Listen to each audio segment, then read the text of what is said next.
They mocked the human size, until the apex predator knelt before him. Dangling above Carix's massive jaws, Joran makes the unthinkable choice. He drops down, offers a blood-smeared token, and speaks with quiet respect instead of fear. In that breathless moment under the blood-red moon, the legendary Silvermane lowers its enormous head and kneels, forever changing what it means to be powerful. The amber light of twin suns filtered through the canopy of giant fern-like trees, casting dappled shadows across the makeshift outpost. Joran squinted against the glare as he adjusted his surveillance equipment, carefully documenting the movement patterns of a herd of six-legged grazers in the distance. At just over 1 meter and 20 centimeters tall, he had to stand on a crate to properly angle the scope, a daily reminder of his stature among the towering aliens he called colleagues. Still tracking those harmless leaf munchers, tiny one. The booming voice of Varzak, the outpost's security chief, caused Joran to startle. The massive Krith warrior stood nearly 3 meters tall, his scaled skin gleaming with ceremonial oils. "Perhaps we should tie you to the scope instead. You'd make excellent bait for something actually worth hunting." Laughter erupted from the other scouts gathered around the communal fire pit. Joran felt the familiar burn of humiliation creep up his neck, but kept his eyes fixed on the horizon. "The migration patterns have shifted," he replied evenly, making notes in his weathered journal. "These leaf munchers are moving toward the western ridge 3 weeks earlier than last season. Something's driving them from their usual territory." Varzak waved a dismissive hand, his elongated fingers casting spider-like shadows. "Always with your observations and little notes. What use is knowing where prey runs if you cannot even lift a proper spear?" He turned to the others. "The human thinks himself a scout when he can barely reach my waist." More laughter followed. Joran closed his journal with deliberate care, refusing to show the sting of their words. 5 years he had been stationed at this frontier outpost, mapping predator territories, documenting seasonal changes, fetching water from the distant spring, and enduring the endless stream of mockery from the clan warriors who found his human proportions laughable. "Your small friend speaks truth, Varzak." The quiet voice of Elder Nema silenced the group. The ancient Krith female moved with surprising grace, despite her advanced years. Her skin faded to pale blue with age. "The beasts move when greater predators stir. The wise scout listens to such warnings. With respect, Elder."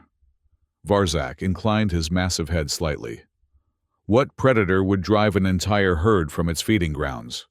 We've culled the razor fangs in that sector already." The Elder's multifaceted eyes glimmered in the fading light. "The great hunt approaches. The Silvermane awakens from its long sleep." A hush fell over the group. Even Varzak's confident posture faltered. Joran had heard whispered tales of the Silvermane, Carix, the ancients called it, a hybrid apex predator that combined the worst traits of Earth's prehistoric lion and bear, magnified to terrifying proportions. According to legend, the beast awakened only once every 7 cycles to claim new territory and feast. "Prepare yourselves," Elder Nema continued. "For when the blood moon rises, the clan's strongest will be called to prove their worth." Her gaze swept across the warriors before landing, finally, on Joran. Something like pity flickered in her expression before she turned away. Later that evening, as the other scouts prepared their ceremonial weapons and boasted of past hunts, Joran retreated to his small shelter at the edge of the encampment. The structure, built of local timber and woven grasses, was perfectly proportioned for his human frame, making it a cramped crawl space for any Krith visitor, which ensured he rarely received any. Inside, he arranged his collection of hand-drawn maps across the floor. Each documented the territories of different predator species, feeding grounds, water sources, and safe passages through the wilderness. Information that the clan's hunters rarely bothered to consult, preferring instead to rely on brute strength and generations of instinct.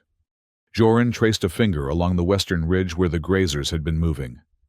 Beyond lay unexplored territory, at least, unexplored by him.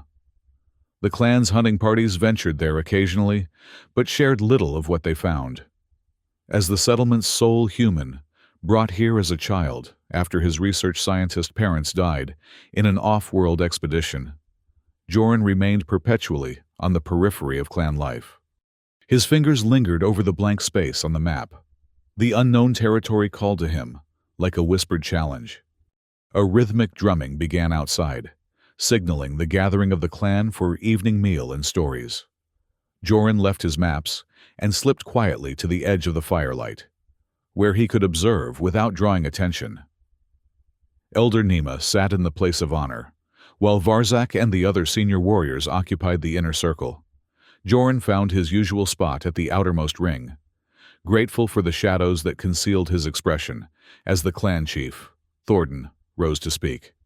"The blood moon approaches," the imposing Krith announced, his voice carrying across the clearing.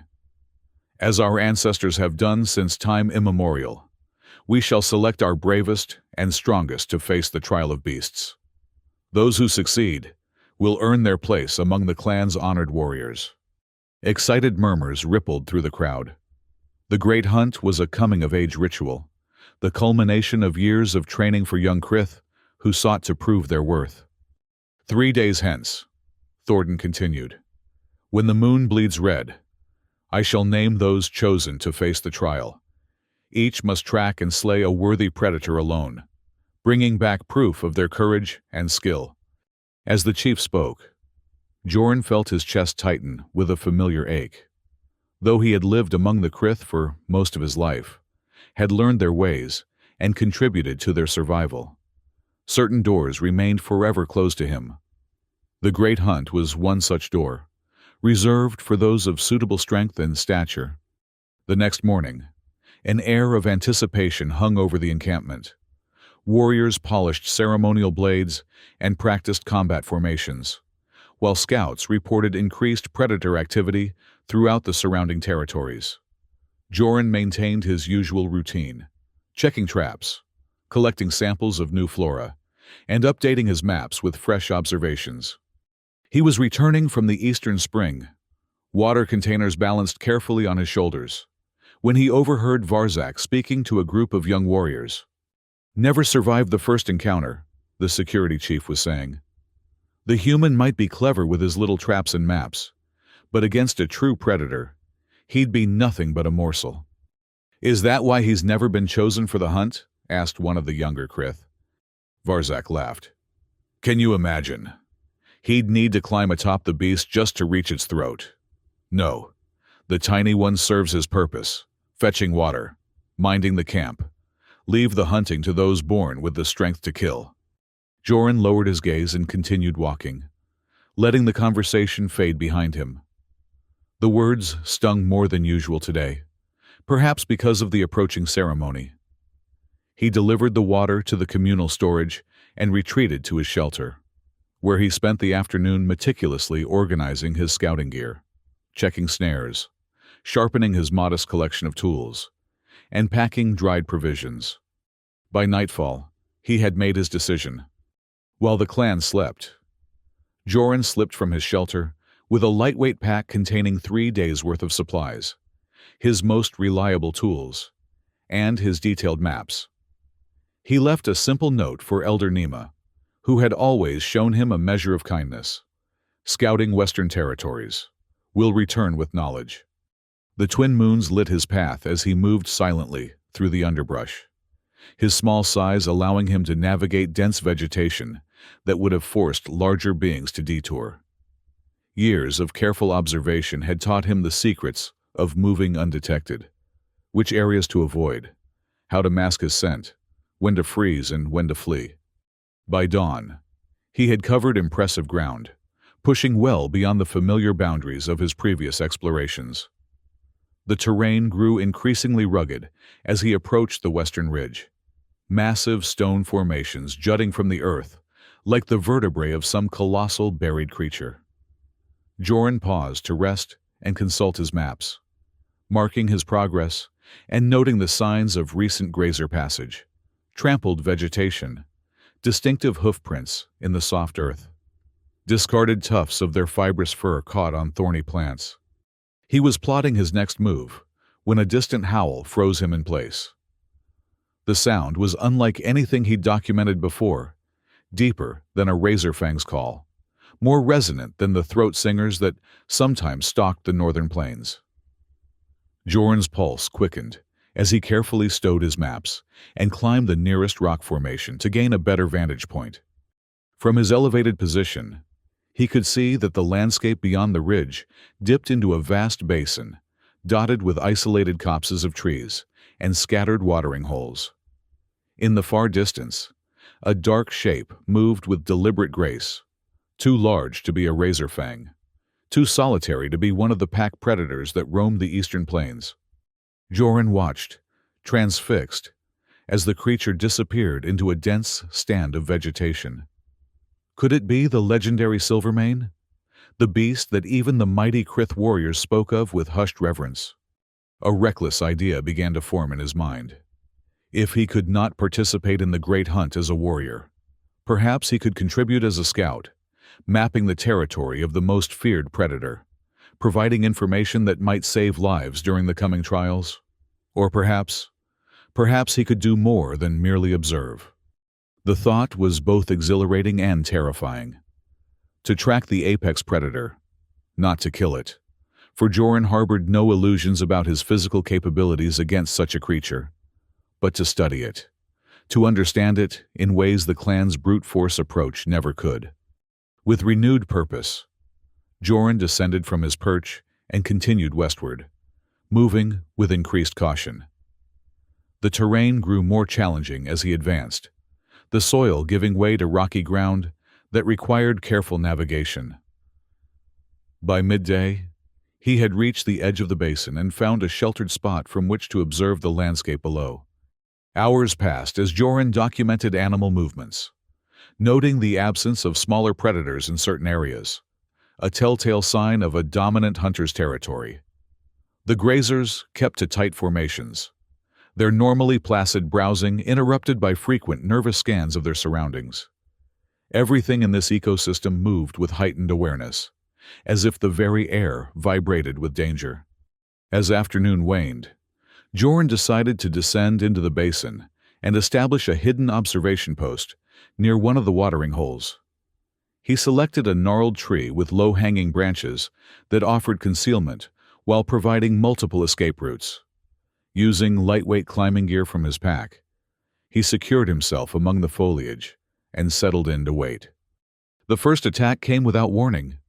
A blur of mottled fur and gleaming teeth erupted from the underbrush, launching toward Joran's position with unnerving precision. Only his elevated position saved him, as massive jaws snapped at the space where he had been seconds before.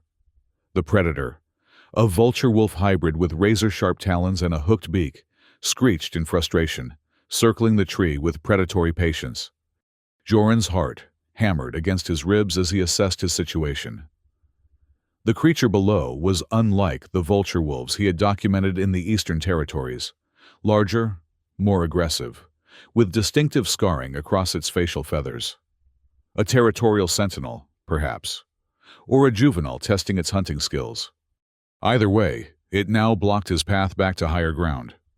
Working quickly, Joran assembled a makeshift net trap from his scouting gear, weaving together lightweight fibers and loading them with small, dense seed pods that would spread the netting upon release. He tested the mechanism once, twice, ensuring it would deploy correctly.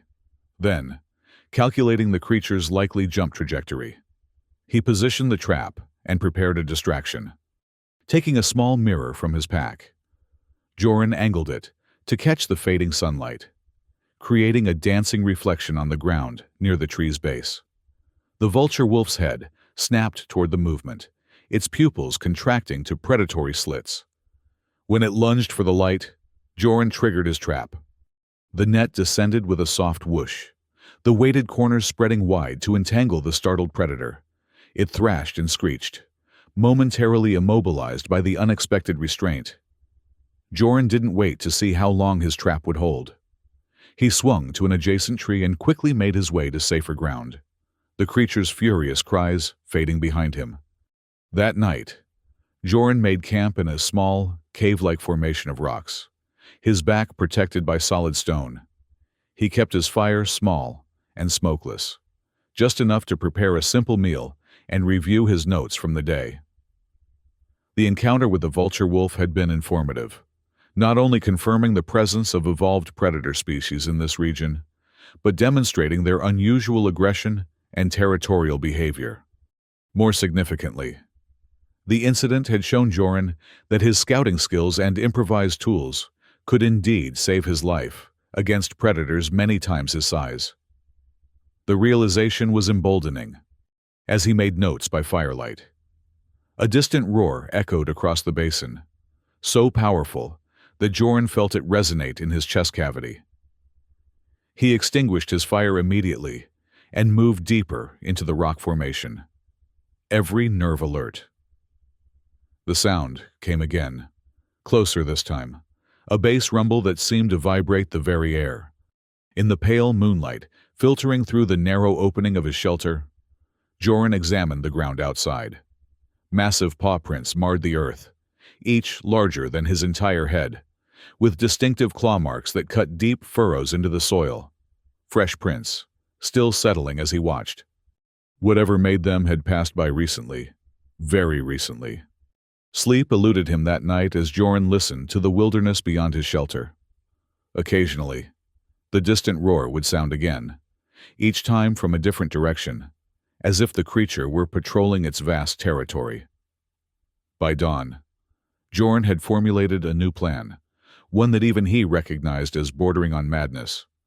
He would find the Silvermane's lair, not to confront the beast directly. Such an action would be suicide, but to observe it, to understand its patterns and vulnerabilities, knowledge that no Krith warrior had ever possessed before facing the apex predator. Joran spent the morning constructing crude sketches of possible traps, not to kill, but to temporarily immobilize or distract the creature should direct confrontation become unavoidable. His small size, normally a disadvantage among the Krith, might prove beneficial in this environment. He could access hiding places too small for larger beings, move with less noise, and present a less obvious target. Following the trail of massive paw prints, Joran moved deeper into the basin. The vegetation grew increasingly sparse, giving way to a landscape dominated by weathered stone formations and occasional stands of twisted trees. Few animals crossed his path. Even the ubiquitous airborne scavengers that typically circled promising hunting grounds were absent here. By midday, Joran had located what appeared to be a well-used path, a winding trail where the rocky ground had been worn smooth by the repeated passage of something immense. Fresh claw marks scored nearby tree trunks at a height that made Joran's stomach clench with apprehension. Whatever made those marks could eviscerate him with a casual swipe. The trail led toward a particularly imposing rock formation, a natural fortress of stone with multiple dark openings visible at its base. From his concealed observation point, Joran spotted bones scattered near the largest opening, some fresh, others bleached white by time and elements. The den of the apex predator. For hours, Joran documented every detail of the surroundings, noting approach angles, potential hiding spots, and escape routes. As the day progressed, he began to formulate a more concrete plan.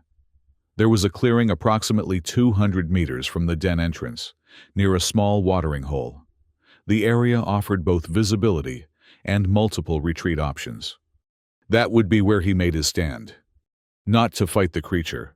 Joran harbored no delusions about surviving direct combat with the Silvermane, but to observe it up close, perhaps even to establish some form of connection.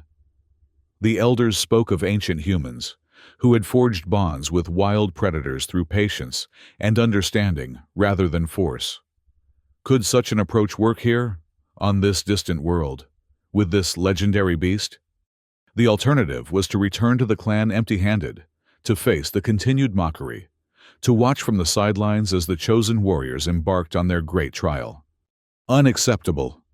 As twilight approached, Joran gathered materials for his most ambitious traps yet. He dug a shallow pit near the watering hole, disguising it with a lattice of branches covered with local vegetation. Not deep enough to injure the creature seriously, but sufficient to momentarily unbalance it. Nearby, he rigged tensioned vine snares that would release when triggered, temporarily entangling but not restraining the beast. His most ingenious creation was a blinding flash device constructed from phosphorescent fungus he had collected from cave systems during previous expeditions. When crushed and exposed to air, the fungus produced a brilliant but harmless light, bright enough to temporarily disorient a predator accustomed to hunting in low light. As darkness fell, Joran positioned himself in a nearby tree that offered both concealment and quick escape routes. From his vantage point, he could monitor the entire clearing while remaining downwind of the approach trail. The moons rose, casting an eerie glow across the landscape. The larger of the two celestial bodies bore a distinct reddish tinge, the blood moon that Elder Nema had foretold. Hours passed in tense silence. Doubt began to creep into Joran's mind. What was he doing here, alone in predator territory, armed with nothing but improvised traps and a desperate need to prove himself? The mocking laughter of his peers echoed in his memory. Varzak's dismissive words. Against a true predator, he'd be nothing but a morsel. Perhaps they were right. Perhaps humans were never meant to confront such beasts, to survive in this harsh alien wilderness. Perhaps his parents' death had been inevitable, small, fragile beings in a world built for giants. A sound snapped him from his spiral of self-doubt, the soft displacement of air, as something massive moved with surprising stealth through the nearby undergrowth. Joran's breath caught in his throat as he scanned the darkness beyond the moonlit clearing. Then he saw it. The silver mane emerged from the shadows like a living mountain, its massive shoulders rolling with each deliberate step. In the blood-red moonlight, its fur gleamed with an otherworldly luster, predominantly dark with that distinctive silver mane cascading from head to shoulders. The beast stood easily 4 meters at the shoulder, its head crowned with swept-back horns that added another meter to its height. Muscles rippled beneath its pelt as it approached the watering hole, each movement a study in controlled power. Carex, the apex predator, the monster of clan legend. Joran remained perfectly still, hardly daring to breathe as the creature lowered its massive head to drink. This close, he could see details that no clan member had ever documented. The pattern of scarring across its left flank, the unusual symmetry of its facial markings, the 6-clawed paws that could eviscerate a Krith warrior with a single swipe. The silver mane finished drinking and raised its head, scanning the clearing with predatory awareness. For a heart-stopping moment, its gaze seemed to lock directly on Joran's hiding place. Then it moved forward, directly toward the concealed pit trap. Everything happened at once. The beast's front paw broke through the camouflaged covering, causing it to lurch forward with a startled roar. The motion triggered the vine snares, which deployed as designed but barely managed to entangle one massive limb. Disoriented and now aggressive, the silvermane tore free from both pit and snares with terrifying ease, whirling to face the direction of the perceived attack, directly toward Joran's tree. In that moment of perfect clarity, Joran knew his original plan had been foolish. No trap he could devise would hold this creature. No strategy he could implement would subdue it. The silver mane gathered itself, muscles bunching for a powerful leap that would bring it directly to Joran's perch. He had one chance. As the beast launched itself upward, Joran activated his fungal flash device, creating a brilliant burst of blue-white light that momentarily illuminated the entire clearing. The silver mane recoiled mid-leap, its trajectory altered just enough that its massive body crashed into the lower branches rather than Joran's precise location. The tree shuddered with the impact. Branches snapped like kindling as the beast's weight dragged it partially back to earth. Joran lost his grip and tumbled through the foliage, managing to catch a branch just meters above the disoriented predator. He hung there, suspended above certain death, as the silver mane regained its bearings below. The creature raised its massive head, nostrils flaring as it caught Joran's scent. 6 ivory fangs, each longer than Joran's forearm, gleamed in the moonlight as the beast opened its jaws and released a roar that seemed to shake the very air. In that moment, dangling above the most fearsome predator on the planet, Joran made a decision that defied all logic and survival instinct. Instead of scrambling higher, instead of praying the beast couldn't climb, he did the unthinkable. He let go, not in surrender, but in calculation. His fall brought him to a thick branch just above the Silvermane's head. From this precarious perch, he spoke, not in the guttural Krith language, but in the soft tones of his native human tongue. "I see you, Great One," he said quietly. "I acknowledge your power and your domain." The Silvermane's ears flicked forward at the unexpected sound. Its growl rumbled like distant thunder, but it made no immediate move to attack. Slowly, deliberately, Joran removed a small object from his pocket, a claw-shaped charm he had carved from dense wood during the long hours of observation. He had smeared it with his own blood, an offering of respect rather than a challenge. "I do not come to hunt you," he continued, his voice steady despite the terror coursing through his veins. "I come to know you." With infinite care, he extended his hand, the blood-smeared token displayed on his open palm. The Silvermane's nostrils flared again, catching the scent of blood. Its massive head moved closer, hot breath washing over Joran's arm as it inspected the offering. Time seemed to suspend itself as human and apex predator regarded one another in the blood-red moonlight. Joran remained perfectly still, his arm extended, his breathing controlled despite the hammering of his heart. The Silvermane's eyes, amber orbs larger than Joran's fist, studied him with an intelligence that belied its monstrous appearance. Then, in a moment that would forever alter Joran's understanding of this world and his place in it, the Silvermane lowered its massive head and pressed its muzzle gently against Joran's palm, accepting the token and the unspoken pact it represented. More astonishing still, the creature then backed away several paces, its movements deliberate, before slowly lowering its front limbs and then its massive body to the ground in a clear gesture of submission, kneeling before the tiny human who had offered respect rather than violence. Joran descended from the branch with careful movements, never breaking eye contact with the Silvermane. When his feet touched the ground, he found himself standing before the kneeling predator, close enough to touch the silver fur of its mane if he dared extend his hand. "Carex," he whispered, giving voice to the name of legend. The beast rumbled in response, a sound unlike its earlier roars, almost a purr, vibrating through the ground beneath Joran's feet. That night, Joran made camp in the clearing, the Silvermane keeping watchful guard nearby. He recorded everything in his journal, the beast's dimensions, behaviors, vocalizations, filling pages with observations no Krith had ever made. More importantly, he documented the moment of connection, the unexpected outcome of his reckless plan. By dawn, Joran had formulated his next move. He would return to the clan's encampment, but not alone. The journey back took longer, as Joran had to navigate routes that could accommodate his massive companion. The Silvermane followed him with surprising docility, occasionally disappearing to hunt, but always returning to Joran's side. Their progress drew attention. Smaller predators fled at their approach, while herds of grazers altered their migration paths to avoid crossing their trail. As they neared the western ridge that marked the boundary of familiar territory, Joran felt a growing apprehension. How would the clan react to his return? More importantly, How would they respond to the apex predator padding quietly at his side? The answer came sooner than expected.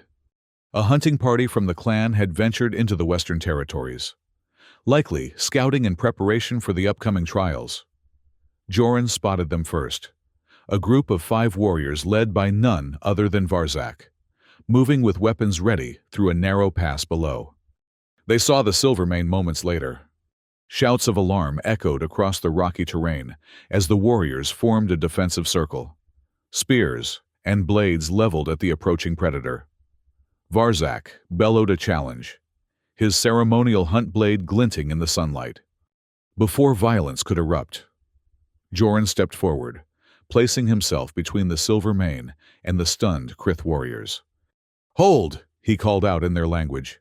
"It will not attack unless threatened." Disbelief and confusion played across the aliens' features as they registered the small, human figure standing before the legendary beast. Varzak's mouth opened and closed without sound, his confident posture faltering for perhaps the first time in his life. "Joran," he finally managed, "what sorcery is this?" "No sorcery," Joran replied calmly. "Just understanding. Lower your weapons, and I will explain." Reluctantly, the warriors complied, though they maintained their defensive formation. The Silvermane remained still behind Joran, its massive presence a palpable force at his back. "I found Carix's territory," Joran explained, gesturing to the beast. "I observed, I learned, and I offered respect rather than challenge. In return, it offered the same." Varzak's expression shifted from confusion to suspicion. "You expect us to believe this monster submitted to you, a human barely larger than its paw?" In answer, Joran turned to the Silvermane and spoke a soft command in his native tongue. The beast lowered its massive head until its muzzle touched the ground, then folded its front limbs in the same gesture of submission it had offered in the clearing. The Krith warriors stared in stunned silence. "Size is not strength," Joran said into the quiet, "and fear is not respect. I did not subdue Carax. I understood it. Now, I return to share this understanding with the clan." For a long moment, no one moved. Then, slowly, Varzak lowered himself to one knee, his gaze fixed on the human and the kneeling apex predator. One by one, the other warriors followed suit. "The Elder spoke true," Varzak said, his voice uncharacteristically subdued. "The Great Hunt reveals true warriors in unexpected forms." They returned to the encampment together, the hunting party forming an honor guard around Joran and the Silvermane. Word of their approach spread quickly, and by the time they reached the clearing before the settlement, the entire clan had gathered to witness the unprecedented sight. Elder Nima stood at the forefront, her ancient eyes wide with wonder. Behind her, Clan Chief Thornton watched in stunned silence as the small human led the legendary beast to the center of the gathering. At a gentle command from Joran, the Silvermane lowered itself once more, kneeling before the assembled clan. A collective gasp rose from the crowd, followed by murmurs of disbelief and awe. "Elder," Joran addressed Nima with formal respect, "I bring knowledge from the Western Territories, as promised." The ancient Krith moved forward, her gaze shifting between Joran and the docile predator. "Knowledge indeed, small one. More than any hunter has brought back from the great trial." Clan Chief Thornton stepped forward, his imposing frame rigid with formal dignity. "How is this possible? The Silvermane has claimed the lives of our strongest warriors across generations, yet it kneels before—" He hesitated, seemingly reluctant to acknowledge the reality before him. "Before a human," Elder Nima finished for him. "Before one who sought understanding rather than conquest." She turned to address the gathered clan. "Let this be a lesson to all who would measure worth by stature or strength alone. True wisdom knows that the fiercest predator and the smallest scout may share the same courage." From a pouch at her waist, the elder withdrew a ceremonial wreath woven from predator fangs and rare golden fibers, the traditional crown of the hunt's champion. With deliberate movements, she placed it upon Joran's head. "Joran of Earth," she proclaimed, her voice carrying across the silent gathering. "I name you true hunter of heart and mind, companion to Carex, friend of the clan." The silence that followed was profound, a collective holding of breath as the clan processed this unprecedented elevation of the human they had long dismissed. Then, starting with Varzak and spreading outward like ripples in still water, the Krith warriors knelt, bowing their heads in a gesture of respect that Joran had never dreamed of receiving. In the days that followed, Joran's status within the clan transformed completely. His shelter was relocated to a position of honor near the center of the encampment, expanded and reinforced to accommodate both his needs and occasional visits from his massive companion. The Silvermane established a new territory that encompassed the clan's settlement, its fearsome presence deterring other predators and creating an unprecedented zone of safety. Joran's maps and observations became valued resources rather than ignored curiosities. Young warriors sought his guidance in understanding the wilderness and its inhabitants. Even Varzak, perhaps the most transformed by the experience, requested Joran's companionship on hunting expeditions, deferring to the human's insights on predator behavior. Most significantly, the clan's approach to the great hunt itself evolved. While tests of strength and courage remained important, Thornton incorporated new trials that valued observation, strategy, and respect for the natural world. Warriors were encouraged to study their quarry before confronting it, to consider alternatives to brute force when circumstances allowed. As the season turned, Joran and Carex established a routine of patrolling the frontier together. The human rode upon the Silvermane's broad shoulders, mapping new territories and documenting previously unknown species from this elevated vantage point. Their unusual partnership became legendary among neighboring clans, who sent representatives to witness the bond between tiny human and apex predator. Word spread across the frontier settlements, stories of the small scout who had tamed the untamable, who had proven that size meant nothing when measured against courage and understanding. Some tales grew in the telling, attributing mystical powers to Joran or claiming he could speak the language of beasts. The truth, as Joran explained to those who asked directly, was both simpler and more profound. "We recognized each other," he would say, "not as predator and prey, not as conqueror and conquered, but as beings worthy of mutual respect." 6 months after the blood moon, as Joran and Carex returned from a long patrol of the northern boundaries, they paused atop a ridge overlooking the clan's expanded territory. The settlement below had grown, incorporating new defensive features based on Joran's designs and accommodating visiting members from allied clans. "They no longer see my size," Joran mused aloud, patting the Silvermane's massive shoulder. "And they no longer fear yours." The beast rumbled in response, its amber eyes scanning the horizon with predatory awareness.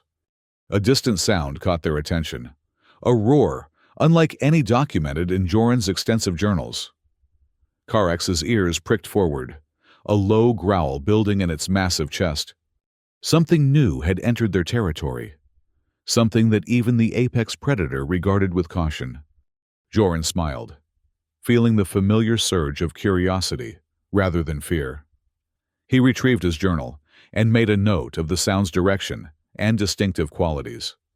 "Shall we investigate, old friend?" he asked, settling more securely on the Silvermane's back. Carex turned toward the unknown sound, muscles bunching in anticipation beneath Joran's legs. Whatever awaited them beyond the horizon, whatever new challenge this frontier world had to offer, they would face it together. The tiny human and the mighty beast, united in a partnership that defied expectation and redefined strength. With a gentle nudge from Joran, Carex began moving toward the source of the mysterious sound, carrying the once mocked human scout toward their next great adventure. In the settlement below, those who noticed their departure simply nodded in understanding. The human would return with new knowledge, new insights that would benefit them all. And beside him would pad the Silvermane, no longer a monster of legend, but a guardian of the clan. Both of them proof that true power lay not in size or strength alone, but in the courage to offer respect where others brought only fear. And in that simple truth lay a wisdom as old as the stars themselves, carried across space by a small human to a world of giants, where it took root and flourished in the most unexpected of partnerships.